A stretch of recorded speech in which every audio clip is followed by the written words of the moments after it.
চল্লিশের পরে তো কেহ পুছিবে না যে তুই কি করিস বা তুই কত শিক্ষিত।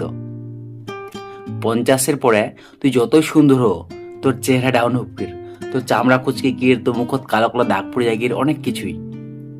আর সাইটের পরে তো কেহ ভয় করবে না যে তুই কত পহলবান বা কত তুই শক্তিশালী। আর 70-এর পরে তোর কেউ পুছি দেখবে না যে তোর কত টাকা সম্পত্তি আহের। আর 80-র পরে তুই যতই বড় লোক হো, যতই তোর বাংলো গাড়ি সোনা গানা থাকুর, তো 20 টাকা দামের ওষুধ খাইতে খাইতে জীবনটা শেষ। আজকে হাঁটুর ব্যথা, কালকে পায়ের ব্যথা। তাই জীবনে যা করবো ইনকাই কর। এটু ভাবিস না যে আমি পরে করি, পরে তো পর। যা এনজয় করবো, যা কামাবো, ইনকাই এনজয় কর, ইনকাই জীবনটা দেখে। মুই যেরকম ইয়ে চুরি করে যাম রাইভেল তো, ওখান থেকে সিগারেট খাম, বাইরে কেটে জিনি। তাই কাছে মন মতন কর, জীবনের ইনকাই কর, আর জীবন ফ্রিজ।